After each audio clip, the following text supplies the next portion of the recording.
Assalamualaikum warahmatullahi wabarakatuh. Alhamdulillahirabbil alamin wassalatu wassalamu ala asyrofil mursalin sayyidina maulana Muhammadin wa ala alihi wa sahbihi ajmain amma ba'du. Yang terhormat Bapak Menteri Agama yang sudah ngangkat saya dari ahli tafsir enggak formal menjadi formal. Bapak Sekjen, semua dirjen yang saya hormati, dari perwakilan semua agama yang saya hormati, dari Kristen, Katolik, Buddha ya, Hindu ya. Ada semua yang saya hormati teman-teman. Sebetulnya saya datang ini ingin ikut penyempurnaan tafsir. Sebelumnya saya mau cerita tentang teks. Tadi katanya agama itu terikat dengan teks. Saya ini sering cerita, sering mendorong supaya umat Islam ini apal surat Tabarok. Nanti buat tameng menghadapi mungkar nangkir. Jadi singkat cerita, ini yang rileks-rileks, gak usah takut bumi kiamat. Nanti bareng-bareng gak apa-apa nanti kalau kiamat. Singkat cerita itu ada orang itu harusnya disiksa. Terus kata orang itu, di hati saya ada surat Tabarok.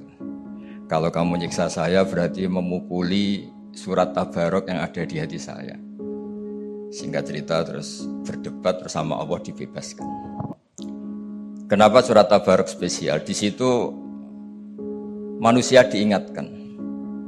Diingatkan oleh Allah Ta'ala. Aamintum man fis sama ayyakhsifa bikumul ardo fa idza hiya tamur. Kok kamu hidup di bumi tenang-tenang saja? Bisa saja bumi ini tamur. Tamur itu likuifaksi. Di semua tafsir, bukan sebagian, semuanya mengartikan tamur itu tattoribu wa tartafi'u fauqakum. Bumi itu bergelombang, menggeliat, likuifaksi, kemudian bumi ini di atas kamu. Terus potensi lagi kata Allah, apa juga kamu merasa baik-baik saja ketika Allah memutuskan ayursila alaikum hasiba, benda-benda langit jatuh ke bumi. Terakhir Allah juga mengingatkan bagaimana sistem bumi yang bisa menyerap air. Harusnya bumi itu enggak ada air karena bumi itu khasnya itu menyerap air. Qul ara'aitum in asbaha ma'ukum ghauran famay ya'tikum bima imma'in. Bagaimana kalau bumi ini tahu-tahu menghisap semua air kemudian kita tidak menemukan air? Kamu bisa apa kata Allah? Siapa yang bisa mendatangkan air?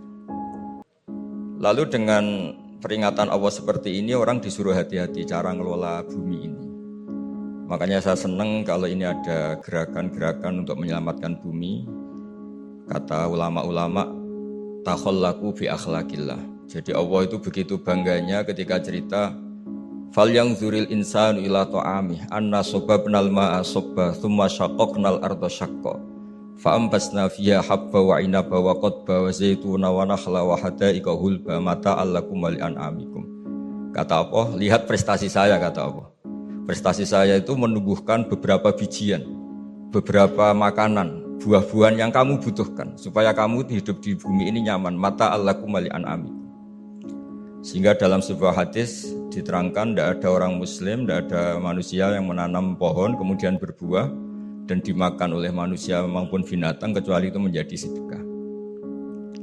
Begitu juga ketika Allah ngeritik orang-orang yang jahat, yang tidak baik, kata Allah, wa idza tawalla sa'a fil ardi liyufsida fiha wa yuhlikal hartha wan nasl. Jadi ciri utama orang yang tidak baik itu adalah wa yuhlikal hartha wan nasl, yang merusak tanaman, merusak tetumbuhan, wan nasl merusak populasi.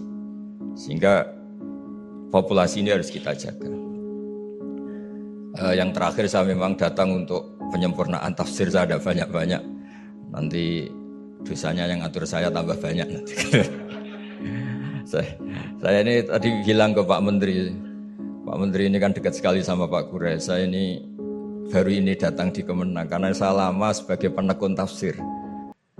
Kalau nggak dapat SK dari Menteri, lama-lama dikatakan non formal, lama-lama dikatakan ilegal. Jadi ini saya datang demi status legal formal. Ya tapi kalau kembali ke ilmu hakikat, saya ini sudah legal semenjak dulu karena yang memerintahkan ngajar Quran itu Allah Subhanahu wa taala. Kebetulan di dunia khalifah itu diambil oleh Menteri Agama. Jadi monggo didengar saja fatwa Menteri Agama. Assalamualaikum warahmatullahi wabarakatuh.